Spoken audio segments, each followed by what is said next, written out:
जश्न अजहर के आखिरी दिन लिटिल थेस्पियन परिवार की ओर से मैं रचना सरन आप सभी का हार्दिक स्वागत करती हूँ, इस्तकबाल करती हूँ, अभिनंदन करती हूँ। जश्न अजहर एक श्रद्धांजलि है उस जिजीविषा को, उस लगन को जिसने इस अहिंदी प्रदेश में क्षीण होते हिंदी और उर्दू रंगमंच को राष्ट्रीय स्तर पर स्थापित किया। बंगाल के दर्शकों में और ख़ास तौर से आप छात्रों के बीच नाटक के प्रति रुझान पैदा हो, इसके लिए तमाम कोशिशें की जा रही हैं और उसी प्रक्रम का ये एक अंश है 12वां राष्ट्रीय नाट्य उत्सव जश्न अजहर। आज आपने पहले सत्र में स्त्री अस्मिता, स्वप्न और संघर्ष विषय पर 4 सशक्त महिलाओं का ज्वलंत परिचर्चा संवाद सुना, उनके विचार जाने और हम दर्शकों ने भी अपने विचार रखे। और अब समय हो चला है कि हम दूसरा सत्र प्रारंभ करें। लिटिल थेस्पियन प्रतिबद्ध है रंगमंच के उत्थान के लिए और इसी प्रयोजन से वह सम्मानित करता है रंगकर्म से जुड़ी उन हस्तियों को जिन्होंने इस दिशा में अपना उल्लेखनीय योगदान दिया है। आज हम जिस व्यक्तित्व को आमंत्रित करने जा रहे हैं, उनके रंगकर्म और लेखन ने पाठकों और दर्शकों के बीच में काफ़ी लोकप्रियता हासिल की है, उन्हें प्रभावित किया है और इनकी लेखनी में अलहदा विषयों को तैयार करके विमर्श के लिए प्रस्तुत कर दिया है। तो जोरदार तालियों से स्वागत कीजिएगा ज़मा हबीब इज़रा जी, राइटर, एक्टर, डायरेक्टर, प्रोड्यूसर जनाब ज़मा हबीब इज़रा साहब।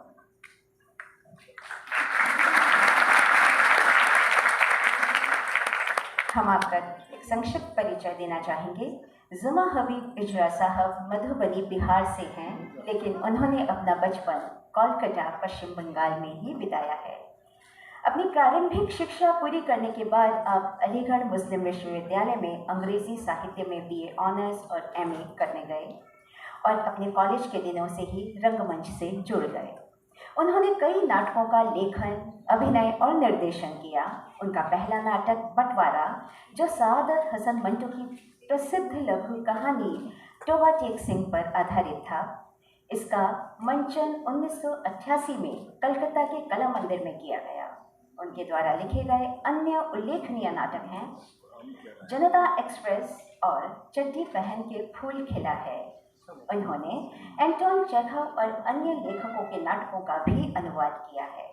आधी रात का सूरज नामक उर्दू में अनुवादित नाटकों का उनका संग्रह 1992 में प्रकाशित हुआ।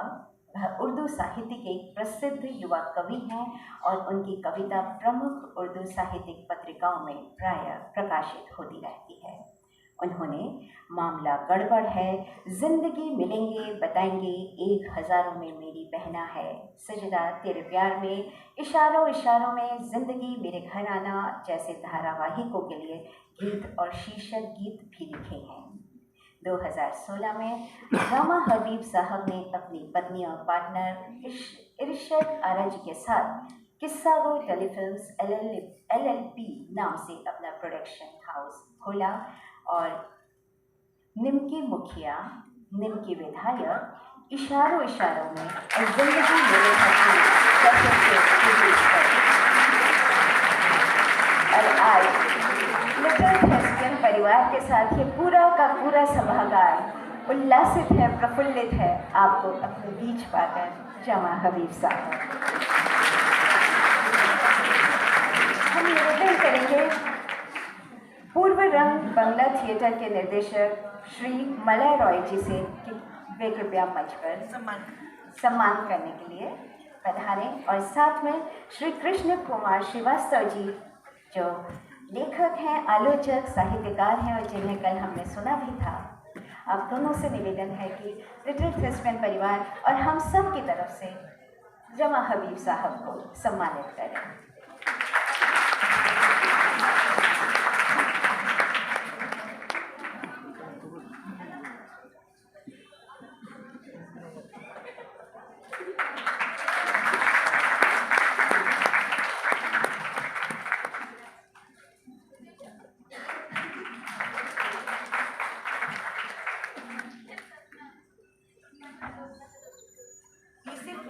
छोटे से तोहफे हैं जो हम अपने परिवार की तरफ से देंगे।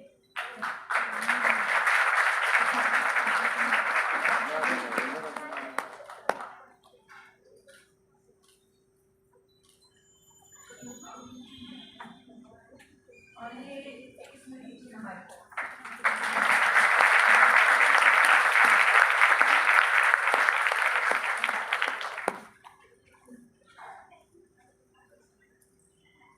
निमकी मुखिया का नाम सुनते ही एक उल्लास सा भर गया इस सभागार में। तो हमें विश्वास है कि आप सब जमा हबीब साहब को सुनना चाहेंगे। सही कहा ना? तो साहब आपसे निवेदन है कि आप हम सबको सपोर्ट करें। जोरदार तालियां जमा हबीब साहब।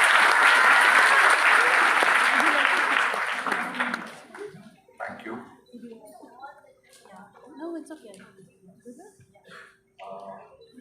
सारे मेहमान और ढेर सारे स्टूडेंट्स, उमा जी, सबको मेरा सलाम, आदाब, नमस्कार। मैं ज़्यादा वक्त नहीं लूँगा क्योंकि यहाँ प्ले भी होना है। जनवरी में जब उमा जी ने मुझे मैसेज किया कि हम आपका अभिनंदन करना चाहते हैं, मैंने शायद 5 मिनट में ही उनको जवाब दिया कि ये मेरे लिए गौरव की बात है, जरूर आऊंगा। उसके बाद 2-3 दिन तक मैं ये सोचता रहा कि मैं इस लायक हूं कि नहीं, ऐसा क्या कर दिया मैंने जिसके लिए मुझे फेलिसिटेट किया जाए, जिसके लिए मेरा अभिनंदन हो। क्योंकि ज्यादातर काम मेरा टीवी फिल्म से जुड़ा है, थिएटर में करता रहा हूं, किया है, बहुत सालों से नहीं करता आया हूं। तो इस वजह से मैं थोड़ा सोच रहा था कि ऐसी क्या वजह है जो मुझे मिलना चाहिए या मैं इस लायक हूं। 2-3 रीजन समझ में आए। एक तो अच्छा लगा कि अपने शहर में आऊंगा। बड़ा मुश्किल होता है अपने लोगों से प्यार मिलना। जब आदमी तरक्की करता है, सफलता प्राप्त करता है, बाहर में वो हर जगह जाना जाता है, अपनों में कम जाना जाता है। ये त्रासदी है। तो एक लालच वो था कि ऐसी जगह जाऊं जहां इज्जत मिले, प्यार मिले और अपने लोग खुश हों, ताली बजाएं। दूसरा एक लालच ये था कि इस फंक्शन से एक नाम जुड़ा हुआ है और वो है अजहर। अजहर मेरे बचपन के दोस्त हैं। क्लास 6 से 12 तक हम साथ पढ़े, एक ही स्कूल में, एक ही कॉलेज में, प्रेसिडेंसी मुस्लिम हाई स्कूल और फिर मौलाना आजाद कॉलेज। अब आपको एक हैरत अंगेज बात बताता हूं। अजहर मेरी पहली हीरोइन थी। 1986 में हमने एक प्ले किया था मौलाना आजाद कॉलेज के लिए। हमारे उस्ताद ज़हीर अनवर साहब का प्ले था अंगारों का शहर, उन्होंने ही डायरेक्ट किया था। कॉलेज का हमारा गालिबन 60 साल का कुछ फंक्शन, डायमंड जुबली फंक्शन था और उसमें मैं चूंकि थिएटर में इन्वॉल्व रहा था सर के साथ, अजहर ने पहली बार ख्वाहिश जाहिर की कि मुझे प्ले करना। जब तक हम सारी कास्टिंग कर चुके थे और हम लोग स्कूल में साथ में पढ़ते थे, एक क्लास में थे, कभी मुझे नहीं पता चला कि इनकी दिलचस्पी थिएटर में है। उस वक्त पहली बार पता चला। तो हम लोग एक हीरोइन ढूंढ रहे थे और उस वक्त मौलाना आजाद कॉलेज को-एड नहीं था। तो उसने कहा मैं बन जाता हूं। उनका पैशन इस कदर था कि वो तैयार हो गए। सो मेरे ख्याल में अजहर की जो पहली परफॉर्मेंस थी वो एज फीमेल कैरेक्टर थी। उसके बाद मैं अलीगढ़ चला गया, वो यहीं रहे, यहाँ पढ़ते रहे। हम दोनों इनडायरेक्टली काफी टच में रहे क्योंकि अजहर के छोटे भाई भी अलीगढ़ में थे और वो मेरे जूनियर थे और साथ में मेरे रहते थे, काफी रोज का मिलना था। तो पता चलता रहा कि अजहर थिएटर कर रहे हैं, मैं वहां थिएटर करता रहा। फिर मैं दिल्ली चला आया, फिर मैं आरजे बना, फिर बॉम्बे चला गया। उसके बाद हम दोनों में थोड़ा दूरी ऐसी ऐसे नहीं बोलूंगा, मतलब हम संपर्क में नहीं गए। और काफी साल के बाद मुझे पता चला कि वो थिएटर का बहुत बड़ा नाम। बड़ी खुशी हुई कि चलो जो चीज हमने छोड़ी वो उनका पैशन था उन्होंने, क्योंकि मुझे ऑनेस्टली सिनेमा में ज्यादा दिलचस्पी रही शुरू से, तो मैं सिनेमा की तरफ चला गया, वो थिएटर की तरफ गए और थिएटर करते हुए उन्होंने अपना एक मुकाम बनाया और बहुत बहुत बड़ा नाम बनाया। उसके बाद रंग रस एक मैगजीन निकालते थे और मेरे पास वो मैगजीन आना शुरू हुआ। मैं समझता था कि अजहर भेज रहे हैं, आज पता चला, कल पता चला मुझे कि वो उमा भेजती थी मुझे। और फिर मैं उसमें मज़ामीन पढ़ा करता था। मैं कभी कभी अजहर को मैसेज भेज दूं या मतलब एक फोन करके कि बहुत अच्छा लगा, और ये बस इस तरह की बात थी। 2019 में हम फिर मिले। मैं कलकत्ता आया हुआ था, अजहर ने मुझे फोन किया कि मेरे थिएटर ग्रुप में आओ, मैं मिलवाना चाहता हूं अपने एक्टर से। मैं गया, उन्होंने इसी तरह शॉल से मेरा स्वागत किया, सब कुछ किया, हम बैठे, बातचीत हुई। उन्होंने मुझे एक रेस्टोरेंट जहां मुझे पहुंचना था वहां पे उमा जी ने और उन्होंने मुझे पहुंचाया। ऑनेस्टली बताऊं क्यों मैं वाकई यहाँ पे आया कि जाते जाते जब बॉम्बे वापस जा रहा था, कहीं ना कहीं उस मुलाकात ने मेरे अंदर थिएटर से दोबारा प्यार जगाया। और ये शायद सोचता रहा मैं अगले 2 महीने तक कि कुछ करूं क्या थिएटर के लिए, थिएटर में कुछ करूं क्या। उसके बाद फिर लॉकडाउन हो गया, फिर कई चीजें हुई, और जिस वक्त ये ख्वाहिश जगी 2020 में हम लोग कहते हैं 2021, जब भी ख्वाहिश जगी कि अजहर से कहूं कि यार कुछ करते हैं, उस वक्त उस आदमी ने धोखा दिया, वो चला गया। बहरहाल मैंने अपने जुमले की पहली शुरुआत जो की कि मैं दोस्त हूं या वो मेरे दोस्त हैं, मैंने थे लफ्ज नहीं यूज किया, क्योंकि वो है। जब तक ये मंच है, जब तक ये रंगमंच है, जब तक यहां से प्ले होता रहेगा, जब तक ये लिटिल थेस्पियन के प्लेस होते रहेंगे, वो रहेंगे।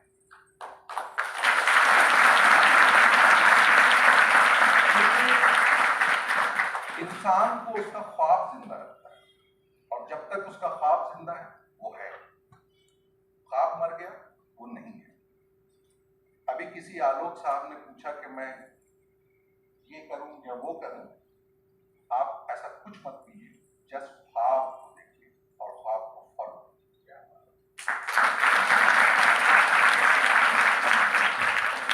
पंजाबी पोइट हैं पाश, उनका कहना है कि सबसे बुरा है ख्वाब का मर जाना।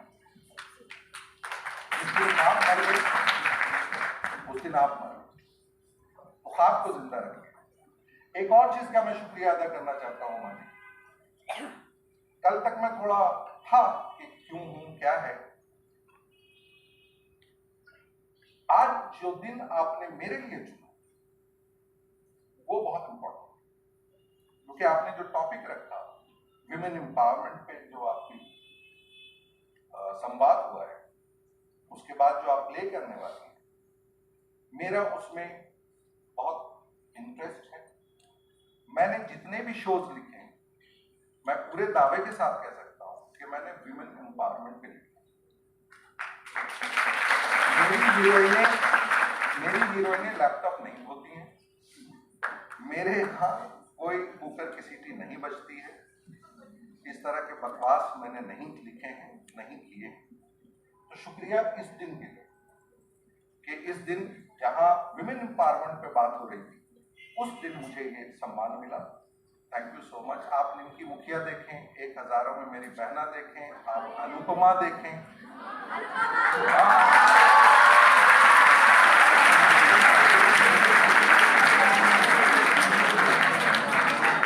ससुराल गेंदा फूल देखें, तो जो भी देखेंगे, मैंने हमेशा वुमेन एम्पावरमेंट की बात की है। और मैं, चूंकि आप लोग स्टूडेंट्स हैं, यहाँ पे इत्तेफाक ये है कि यहाँ पे या तो स्टूडेंट्स हैं या मेरे टीचर्स हैं, सारे बैठे हुए। तो मैं आप लोगों को ये कहता हूँ कि प्लीज अपने आप को ऑब्जेक्ट नहीं होने दे किसी के। बराबरी और उस पर बात हो रही थी, बराबरी वगैरह कुछ चीज नहीं होती है। आप जिस चीज में एक्सेल करेंगे आप आगे जाएंगे। बराबर क्या होना है? बराबरी करने की इच्छा क्यों? आप एक्सेल करेंगे, आप उससे आगे जाएंगे। It is as simple as that. So आप किसी के लिए ऑब्जेक्ट नहीं बने, आप हैं, ये बहुत इंपॉर्टेंट है। और आप चॉइस, आपका एक्शन आपको बनाता है। तो किसी के बारे में मत सोचिए। एक और गलतफहमी, एक मिथ है कि समाज किसी ने बैठ के 4 आदमी ने नहीं बनाया है, समाज मिलके बनता रहता है। समाज एक प्रोसेस है, समाज बनी हुई कोई चीज नहीं है। समाज आप बना रहे हैं, अभी अपना समाज आप बना रहे हैं। तो अपने ड्रीम को, अपने डिजायर को, अपनी ख्वाहिशों को फॉलो कीजिए और खुश रहिए और अच्छा करने की कोशिश कीजिए। एक और देखिए, फिल्म इंडस्ट्री की बात बहुत हो जाती है और मैं चूंकि वहां का हूं तो मैं अपना एक फर्ज समझता हूं कि कुछ मिथ है तो वो मैं निकाल दूं। ऐसा कुछ नहीं है। जैसे कल मुश्ताक खान साहब ने कहा कि मुगल आजम को हिंदी फिल्म कहा गया। डिपेंड करता है कौन सा प्रोड्यूसर क्या चीज के लिए अप्लाई कर रहा है सेंसर सर्टिफिकेट के लिए। अगर वो हिंदी फॉर्म में हिंदी लिखा हुआ है तो वो हिंदी का मिल जाएगा। आपको ये बता दूं, कयामत से कयामत तक उर्दू फिल्म थी, अकेले हम अकेले तुम उर्दू फिल्म थी। तो ऐसा कुछ नहीं है, वो प्रोड्यूसर का, सरकार का कोई हाथ नहीं है इसमें। तो ये सब एक मिथ जो है ना कि सरकार उसको हिंदी कर देती है और ये कर देती है, ऐसा कुछ नहीं है। दूसरा, आज बात हो रही थी कि लड़कियां हीरोइंस खुले कपड़े पहनती है। नहीं भाई, आजकल तो मतलब 6 पैक 8 पैक्स दिखाने के लिए सब हीरोज कर रहे हैं। बिक रहा है, आप खरीद रहे हैं, क्योंकि आपको खुद नहीं मालूम है कि अब आप लोग नहीं रहे हैं, आप कंज्यूमर हो गए। ये आपकी ट्रेजेडी है, आप कंज्यूमर होते जा रहे हैं, आप कंज्यूम कर रहे हैं चीजों। आप 20 सेकंड के रील को देख रहे हैं। आप सोचिए कि आप दिन भर में 5-6 रील्स देखते रहते हैं और ऐसी बकवास चीजों पे आपको अच्छा, आप सोचिए आपकी चॉइस कैसी होती जा रही है। आपकी मतलब हमारी, हम सब की। आप किसी को गिरते हुए में मजा लेना चाह रहे हैं, आप किसी के बहुत ही बकवास चीजों पे आप और उसको शेयर करते हैं। देखो देखो देखो कितना बेवकूफ है। आपको ये एहसास नहीं हो रहा कि बेवकूफ वो नहीं है, आप हैं, वो तो कमा रहा है। आप जितनी बार उसको शेयर करके और उसको लाइक करके उसको बढ़ा रहे हैं, वो बंदा कमा रहा है, वो बंदा फेमस हो रहा है, बेवकूफ आप बन रहे हैं। तो आप कंज्यूमर हो गए। आप कोई एहसान, कोई सतीश, कोई अकरम नहीं रहा, कंज्यूमर हो गया। आप डेटा के हिस्सा हैं, उससे निकलिए। आप लोग न्यू जनरेशन है, आप लोग अभी इतनी उम्र हो गई है कि मैं आपको मशवरा दे सकूं। तो आप लोग कंज्यूमर मत बनिए, आप खुद अपने ड्रीम के हिसाब से, अपने ख्वाहिशों के हिसाब से आगे चलिए और कुछ बनिए। रील्स वील्स में कुछ नहीं रखा है, उससे निकलिए। Thank you so much.